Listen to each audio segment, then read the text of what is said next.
warahmatullahi wabarakatuh dan selamat sore.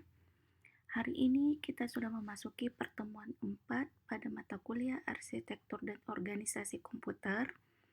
Untuk materi hari ini, saya akan menjelaskan mengenai memori. Sebelum memasuki tema hari ini, topik hari ini, saya akan mereview topik kita pada pertemuan minggu lalu, yaitu mengenai CPU. Pada pertemuan minggu lalu, sudah dijelaskan mengenai komponen-komponen dari CPU, lalu fungsi CPU, lalu cara kerja dari CPU, dan arsitektur penyusun dari CPU. Oke, untuk mengefisiensikan waktu, mari kita simak materi kita hari ini, yaitu mengenai memori. Tujuan pembelajaran kita pada hari ini yaitu mahasiswa dapat mengetahui mengenai memori komputer, yaitu terdiri dari fungsi memori, bagian-bagian memori, dan macam-macam memori. Lalu yang kedua, mahasiswa dapat menjelaskan kembali mengenai komponen dari memori komputer. Nah, pertanyaan selanjutnya, mengapa sih kita harus mengetahui tentang memori komputer? Tentu saja kita ketahui bersama bahwa komputer memiliki memori yang digunakan sebagai media penyimpanannya. Tentu sebagian besar orang tidak begitu memahami tentang bagian memori tersebut. Perlu kalian ketahui ada begitu banyak macam-macam dari memori komputer yang kita gunakan sebagai media penyimpanan atau media storage. Dalam memori komputer itu terbagi dua. Yang pertama yaitu memori internal, yang kedua yaitu memori eksternal. Memori internal yang dimaksud di dalam pertemuan kita hari ini yaitu memori yang terdapat di dalam komputer, dan ada beberapa macam memori internal. Lalu yang kedua dengan memori eksternal. Begitu juga dengan memori eksternal, banyak macam mengenai memori eksternal di dalam komputer. Untuk lebih lanjut, mari kita simak materi berikut ini. Nah, pembahasan yang kita akan bahas pada pertemuan kali ini yaitu pertama, bagaimana operasi sel memori. Yang kedua, apa saja karakteristik memori itu. Yang ketiga, bagaimana keandalan sebuah memori. Yang keempat, yaitu apa satuan dari memori. Kalau kita berbicara satuan memori, pasti kita berbicara tentang formatnya, ya. Apakah itu satuan memori byte, bit, kilobyte, ya, gigabyte, megabyte. Lalu yang terakhir, bagaimana memori utama semikonduktor atau kita sebut sebagai main memory semikonduktor. Nah, di sini kalian melihat gambar dari sebuah sel di dalam komputer. Jadi, operasi sel memori itu adalah unsur dasar dari sebuah memori, yaitu adalah sel memori. Sifat-sifat tertentu dari sel memori, yang pertama itu sel memori memiliki keadaan stabil atau semi-stabil yang digunakan untuk mewakili bilangan biner 0 atau 1. Jadi, di sini kalian bisa lihat ya, di dalam sel memori ya ada fungsi write ya, menulis, dan read, membaca. Jadi di sini kalian bisa lihat panahnya bahwa di dalam sel memori itu ya kita mempunyai fungsi select, lalu untuk fungsi control dan fungsi data in ya. Yang kedua, sel memori dapat ditulis atau masukkan data. Setidaknya untuk sel memori, minimum yang dapat dilakukan yaitu 1 kali. Yang ketiga, yaitu sel memori memiliki kemampuan untuk dibaca.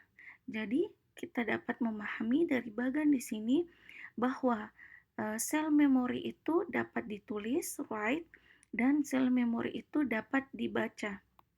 Selanjutnya yaitu apa saja karakteristik dari memori. Di sini ada 7 karakteristik yang kami masukkan ya.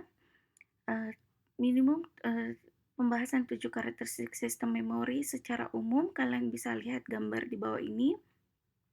Jadi, untuk sistem memori adalah komponen-komponen elektronik yang berisi perintah-perintah yang menunggu untuk dieksekusi oleh prosesor.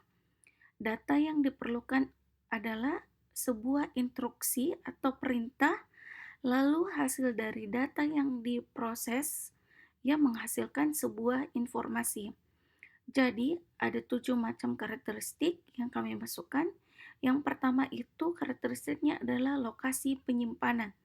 Lokasi penyimpanan ini apakah dia memori internal atau memori eksternal. Yang kedua yaitu kapasitasnya. Kapasitasnya itu apakah sistem kapasitas storage memori kita cukup besar ya atau terbatas, dan atau sedikit perlu kita menambahkan untuk jumlah memorinya. Nah, yang ketiga itu satuan transport. Jadi untuk berbicara mengenai satuan transport ini ya, untuk satuan transport ini pasti kita berbicara mengenai kecepatan sebuah data untuk mengirim informasi ke perangkat lainnya. Yang selanjutnya itu metode aksesnya ya.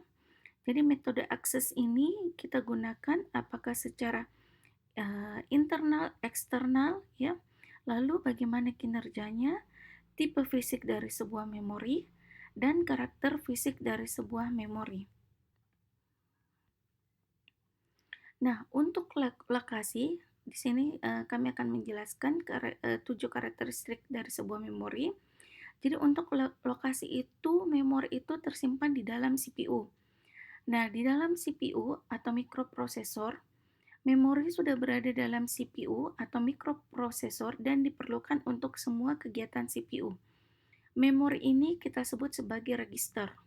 Jadi kalau kalian pernah mendengar kata register dalam sebuah CPU, jadi register ini kita gunakan sebagai memori sementara ya dalam perhitungan maupun pengolahan data dalam prosesor. Yang kedua itu adalah internal. Jadi lokasi penyimpanan secara internal. Untuk memori berada di luar keping prosesor tetapi bersifat internal terhadap sistem komputer dan diperlukan oleh CPU untuk proses eksekusi operasi program hingga dapat diakses secara langsung oleh prosesor tanpa modul perantara. Memori internal sering juga disebut sebagai memori primer atau memori utama, atau kita sebut sebagai main memory. Memori internal biasanya yaitu adalah RAM. Selanjutnya yaitu eksternal. Jadi untuk lokasi eksternal ini memori bersifat eksternal terhadap sistem komputer, dan tentu saja kalau kita berbicara mengenai eksternal, jadi memori ini berada di luar dari CPU. Nah, karena dia bersifat eksternal, jadi untuk media penyimpanannya itu diperlukan untuk menyimpan data atau instruksi secara permanen. Memori ini tidak diperlukan di dalam proses eksekusi sehingga tidak dapat diakses secara langsung oleh prosesor atau CPU. Untuk mengakses memori eksternal ini, CPU harus melalui pengontrolan modul input dan output. Lalu memori eksternal ini disebut juga sebagai memori sekunder ya. Jadi contoh dari memori eksternal ini ya seperti perangkat peripheral seperti disk, pita magnetik, USB, disket ya, memory card dan sebagainya. Nah, lalu untuk kapasitas, kita berbicara kapasitas yaitu ukuran dari word ya atau kata. Jadi di dalam memori pada saat kita menyimpan sebuah kata atau kalimat ya atau data, jadi kapasitas memori internal itu maupun eksternal biasanya kita nyatakan dalam satuan bentuk byte. Jadi perhitungan dalam konversi 1 byte yaitu 8 bit ya atau 8 kata. Nah, untuk panjangnya kata umumnya itu satuannya 8 bit, 16 bit, 32 bit dan berlaku untuk kelipatannya. Nah, satuan transport. Jadi, untuk satuan transport ini kita bagi menjadi dua, yaitu word dan block ya. Jadi untuk satuan transport word yaitu satuan alami organisasi komputer organisasi memori. Ukuran word biasanya sama dengan jumlah bit yang kita gunakan dalam dalam mempresentasikan bilangan atau panjang instruksi. Nah, selanjutnya yang kedua itu bentuk blok. Jadi bentuk blok ini adalah jumlah bit yang dibaca atau dituliskan ke dalam memori pada suatu saat.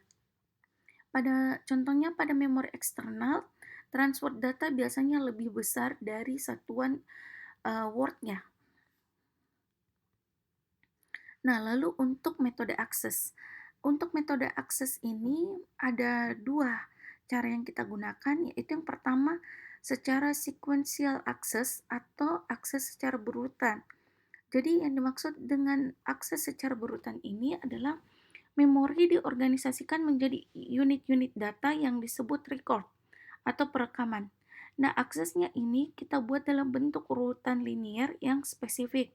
Setelah itu, informasi pengelamatan kita gunakan untuk memisahkan record-record atau bagian-bagian untuk membantu proses searching pencarian. Nah, dalam proses baca atau tulis, kita menggunakan secara bersama yaitu fungsi share read and write mechanism. Dengan cara berjalan menuju lokasi yang kita inginkan, untuk mengeluarkan record pada akses record sangat bervariasi. Jadi akses berurutan ini dapat kita lihat contohnya pada saat melakukan metode akses menggunakan pita magnetik. Nah, selanjutnya yang kedua itu adalah direct access. Nah, untuk direct access ini atau akses langsung ya,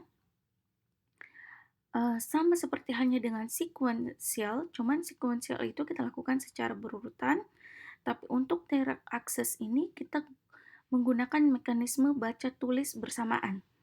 Tetapi setiap blok dan record memiliki alamat yang unik berdasarkan lokasi fisiknya. Jadi dalam mengakses direct access, kita lakukan secara langsung terhadap kisaran umum atau general vicinity, yaitu mencapai lokasi akhir. Waktu aksesnya pun itu bervariasi ya, tergantung dari spesifikasi memori yang kita gunakan. Kalau kita menggunakan memori RAM yang cepat ya, 60 bit, 64 bit pasti metode aksesnya itu lebih cepat ya. Tapi kalau kita menggunakan 8 bit, maka memori aksesnya juga lambat. Nah, lalu selanjutnya ada random access atau akses secara acak. Jadi yang dimaksud dengan random secara acak ini ya, pada saat lokasi dapat dipilih secara acak dan diakses serta kita mengamati secara langsung. Jadi untuk mengakses lokasi tertentu tidak tergantung pada urutan akses sebelumnya dan bersifat konstan. Contoh pada random access ini adalah sistem memori utama atau main memory. Jadi di dalam main memory ini ya terdapat fungsi ya yang dimana pada saat metode akses ada beberapa metode yaitu first in first out ya. Ada juga beberapa metode yang menggunakan dia datang terlambat tapi duluan keluar. Oke, selanjutnya itu associative access. Jadi untuk akses asosiatif ini setiap word dapat dicari berdasarkan pada isinya dan bukan berdasarkan alamatnya. Contohnya yaitu seperti RAM. Jadi setiap lokasi memiliki mekanisme pengalamatannya sendiri. Jadi untuk waktu pencariannya itu tidak bergantung secara konstan terhadap lokasi atau pola akses sebelumnya. Contoh akses asosiatif ini adalah pada change memory. Untuk change memory akan dibahas uh, di pertemuan berikutnya. Nah, bagaimana mengenai kinerja sebuah memori? Jadi untuk kinerja sebuah memori ada kita bagi menjadi 3. Jadi ada access time, waktu akses. Jadi untuk RAM, waktu akses dalam sebuah memori yang kita butuhkan yaitu dalam melakukan operasi read and write. Sedangkan untuk non RAM ya, itu waktu akses yang dibutuhkan untuk melakukan mekanisme read and write pada lokasi tertentu. Selanjutnya itu cycle time. Jadi waktu siklus. Jadi waktu siklus yang dimaksud di sini adalah waktu akses ditambah dengan waktu transient hingga sinyal hilang dari saluran sinyal atau untuk menghasilkan kembali data bila data ini dibaca secara destruktif. Nah, lalu yang ketiga itu transfer rate atau laju pemindahan. Jadi untuk transfer rate ini adalah kecepatan pemindahan data ke unit memori atau ditransfer dari unit memori bagi RAM. Transfer rate ini sama dengan 1 per waktu siklus ya. Sedangkan bagi non RAM waktunya persamaannya yaitu sebagai berikut. Jadi ada istilah di transfer rate yaitu TN. Jadi TN itu adalah waktu rata-rata untuk membaca dan menulis dalam n bit. Yang kedua itu adalah TA, jadi waktu akses rata-rata. N adalah jumlah bit, R adalah kecepatan transfer dalam bit per detik. Nah, selanjutnya itu bagaimana mengenai tipe fisik sebuah memori. Jadi untuk tipe fisik sebuah memori ada 2. Yang pertama itu semiconductor. Semiconductor yang dimaksud di sini adalah memori menggunakan teknologi very large scale integration ya. Jadi untuk semiconductor ini banyak digunakan untuk memori internal, misalnya RAM. Yang kedua itu tipe memori magnetik. Jadi untuk memori magnetik ini banyak digunakan untuk memori eksternal yaitu untuk disk atau pita magnetik. Nah, selanjutnya untuk karakter fisik. Jadi untuk karakter fisik ini kita bagi menjadi 2 yaitu volatile dan non-volatile. Selanjutnya erasable and non-erasable. Jadi pada volatile yang dimaksud di sini adalah di mana informasi akan rusak secara alami atau hilang jika daya listrik dimatikan. Jadi volatile ini bekerja ya. Jadi data atau informasi yang kita lakukan pada saat proses pengerjaan ya, jika adanya aliran listrik, daya listrik itu data tetap ada, tapi pada saat kita matikan maka data akan hilang. Terus selanjutnya untuk memori non volatile, jadi memori volatile ini sekali informasi direkam akan tetap berada di sana tanpa mengalami kerusakan sebelum dilakukan perubahan. Jadi pada memori non volatile, daya listrik tidak diperlukan untuk mempertahankan informasi tersebut. Jadi contohnya yaitu memori permukaan magnetik adalah non volatile, sedangkan untuk memori sekunduktor dapat berupa volatile atau non volatile. Yang kedua itu erasable and non erasable. Erasable ini artinya isi memori dapat kita hapus dan digantikan dengan informasi lainnya. Selanjutnya, memori semikonduktor yang tidak terhapuskan dan non-volatile adalah ROM. Nah, di sini kalian dapat melihat jenis-jenis dari ROM dan RAM ya. Jadi, memori atau lebih tepatnya disebut sebagai memori fisik ya, merupakan istilah umum yang merujuk pada media penyimpanan data sementara pada komputer. Jadi ROM pengertian kepanjangan dari ROM di sini adalah read only memory, RAM yaitu adalah read access memory ya. Contoh-contoh dari ROM itu ada namanya PROM atau programmable read only memory. Ada juga EEPROM, erasable program read only memory. Dan yang ketiga ada EEPROM atau electrical erasable programmable read-only memory. Nah, contoh-contoh dari RAM ya, random access memory. Oh sorry, kepanjangan dari RAM yang tadi saya katakan itu adalah random access memory. Jadi untuk random access memory itu ada DRAM, dynamic RAM, ya ini sudah biasa kalian lihat ya. Ada SDRAM atau synchronous dynamic RAM, ada RDRAM, rambus dynamic RAM, ada SRAM, static RAM, EDORAM yaitu extended data out RAM. Untuk memori lainnya itu adalah flash RAM, VPM DRAM, first patch mode DRAM.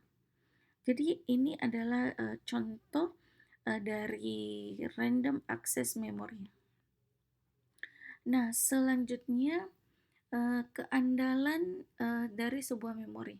Jadi pasti adik-adik pada saat kalian membeli sebuah komputer, laptop, pasti yang kalian tanyakan adalah pertama kalinya adalah memorinya kapasitasnya ada berapa byte atau berapa giga ya.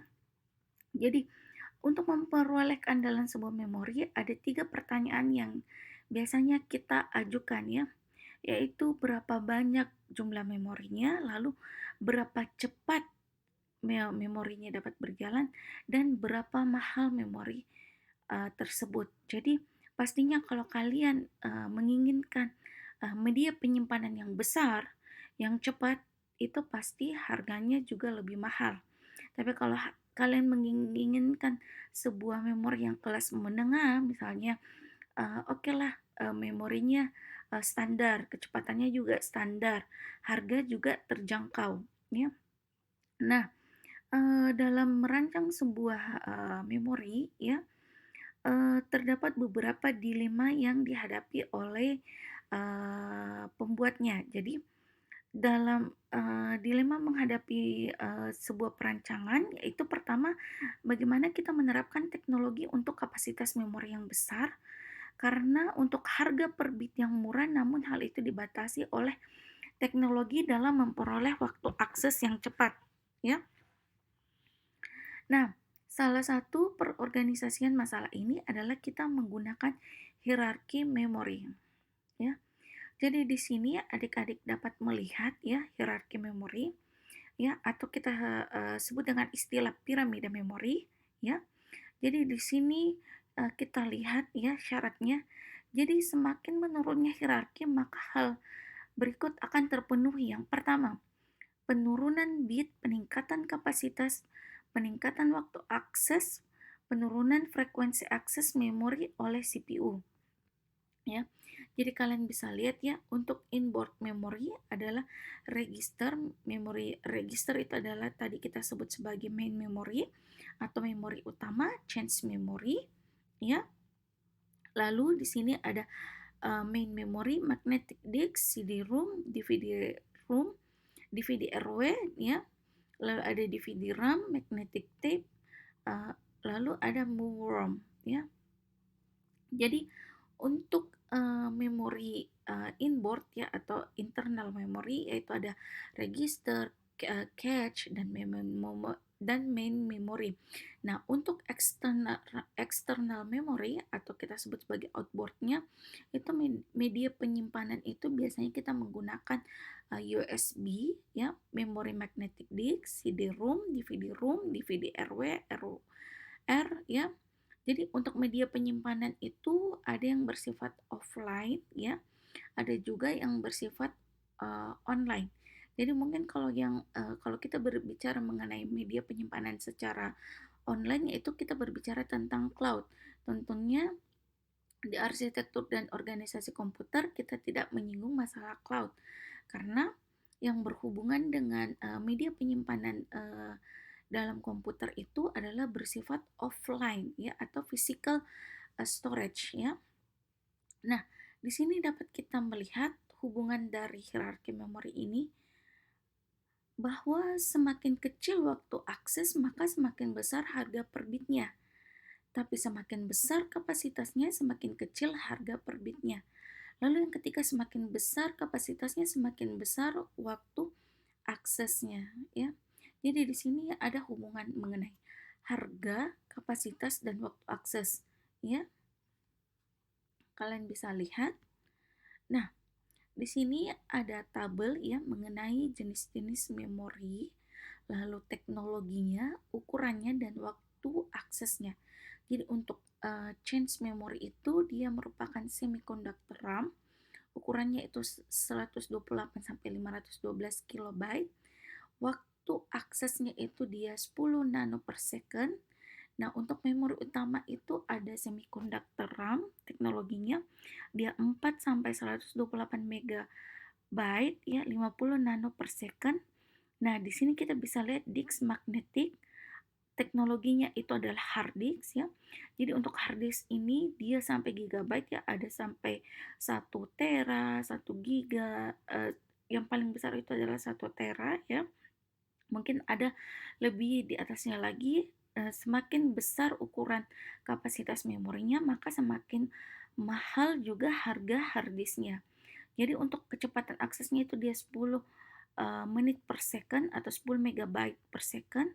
Lalu ada disk optik ini. Jadi yang dimaksud dengan disk optik itu adalah CD-ROM ya, dia sama gigabyte 300 menit per second, 600 kilobyte per second.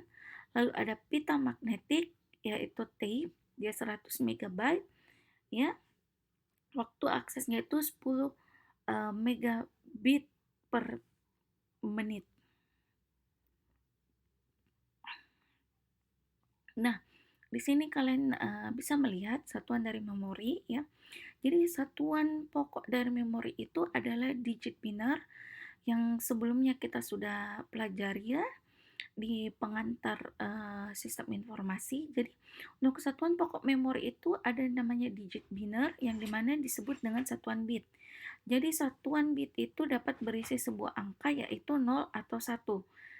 Nah, di sini ada satuan dari memori. Jadi satuan memori itu kilobyte, megabyte, gigabyte, dan terabyte. Jadi untuk satuannya kalian bisa lihat. Jadi untuk kilobyte itu yaitu 1024, sedangkan untuk megabyte itu 1.048.576.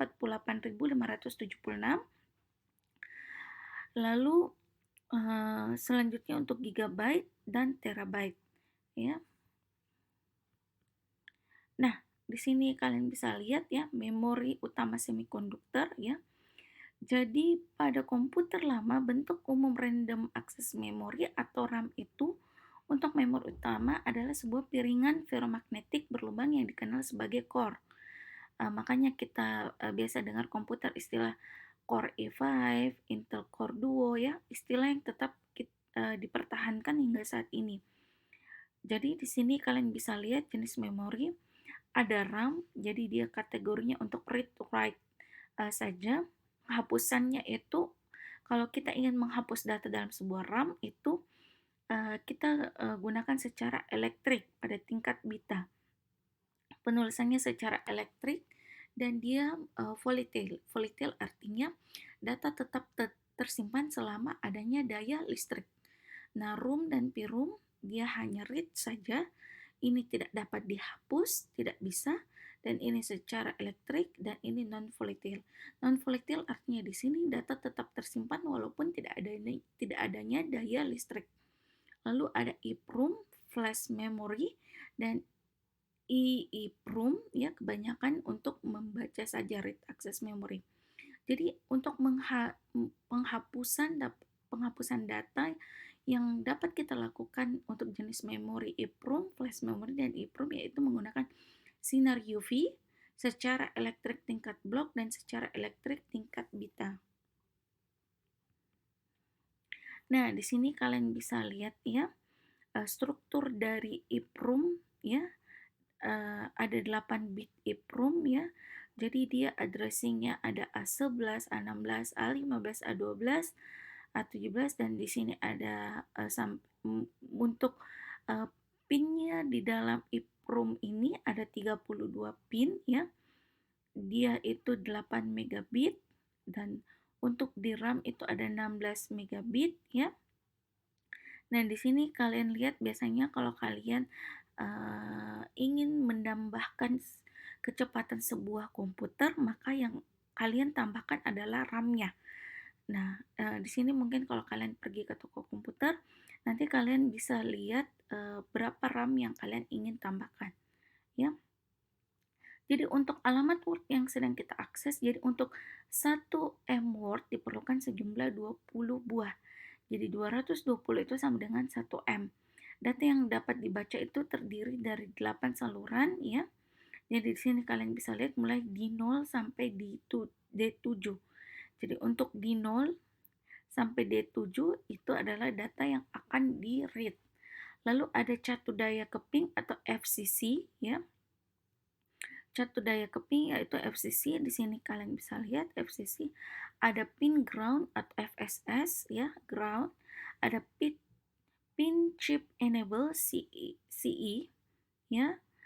Lalu karena kemungkinan untuk dalam chip enable atau CE terdapat lebih dari satu keping memori yang terhubung pada bus yang sama, maka pin CE ini digunakan untuk mengidentifikasikan valid atau tidaknya pin ini. Pin CE ini diaktifkan oleh logika yang terhubung dengan bit berorder tinggi bus alamat. Untuk materi bus akan nanti dijelaskan pada pertemuan ke-9. Jadi di sini kita cukup mengetahui saja, kita tidak mengulas lebih dalam lagi bagaimana sistem bus itu, karena akan dibahas di pertemuan ke-9. Nah, di sini menyinggung sedikit mengenai change memory, ya. Jadi di sini kalian bisa lihat bagian CPU change, yang dimana di sini ada prosesor, di sini ada addressing alamat, lalu di buffer ke sistem alamat, ada media untuk control change, di sini ada data, buffer data. Ini adalah gambaran dari bus sistem dari change memory. Untuk materi change memory lebih mendalam kita akan jelaskan lebih lanjut di pertemuan berikutnya, yaitu pertemuan ke-5. Nah, di sini untuk elemen rancangan, ya. Jadi tadi saya jelaskan mengenai elemen rancangan pada sebuah memori. Jadi ada sistem mapping, pemetaan. Jadi tadi kita sudah jelaskan ada direct mapping atau secara langsung, associative mapping, set associative mapping.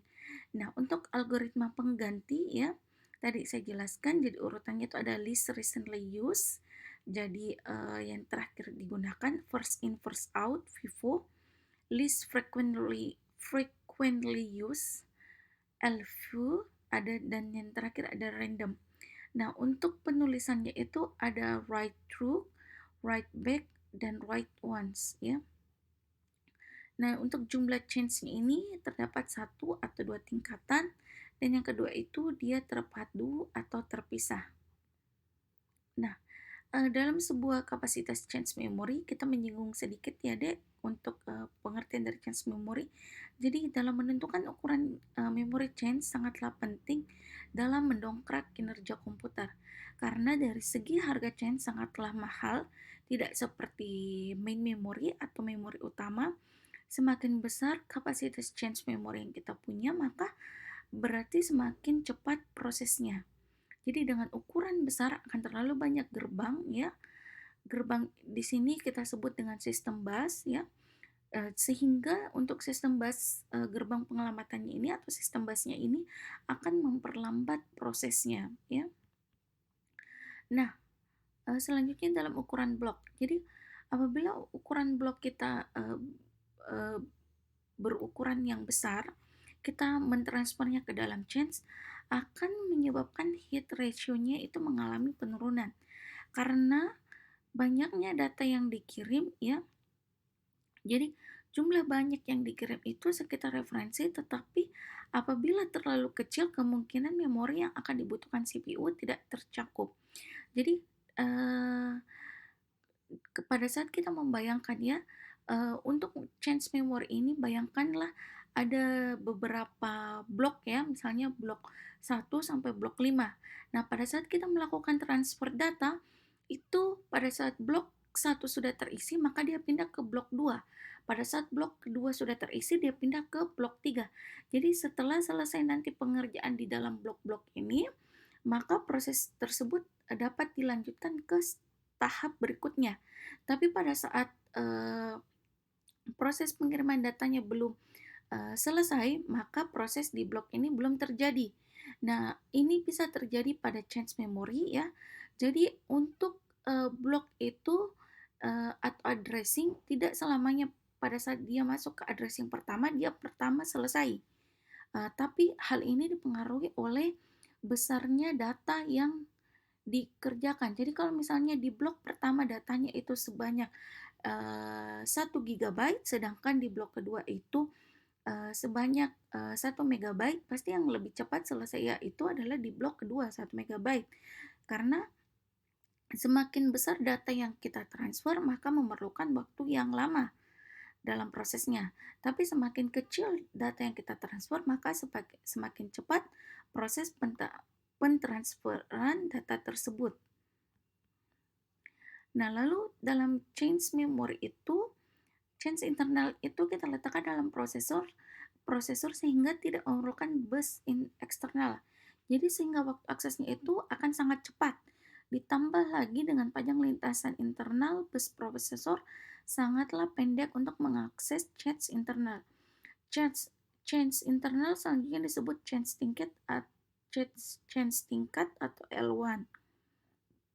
Nah, untuk change eksternal ini berada di luar keping prosesor yang diakses melalui bus eksternal. Ya. Jadi kita masuk ke kesimpulan ya. Jadi untuk kesimpulan materi hari ini yaitu keandalan sebuah sistem memori dapat kita ukur dari kapasitas memori. Lalu untuk sinkronisasi kecepatan kerja antara CPU dan memori serta harga bagi produsen adalah harga yang paling murah dengan kualitas yang tinggi yang kita inginkan ya. Jadi kita ingin kualitasnya yang bagus tapi dengan harga yang murah. Nah, lalu selanjutnya kesimpulannya yaitu untuk ukuran komputer sangat dipengaruhi ukuran memori yang dimilikinya. Jadi apabila komputer memiliki memori yang besar, maka kemampuan komputer dalam penyimpanan data juga menjadi lebih besar. Demikian pula sebaliknya. Oke, jadi demikianlah penjelasan saya mengenai main memory ya atau tema kita mengenai memori ya.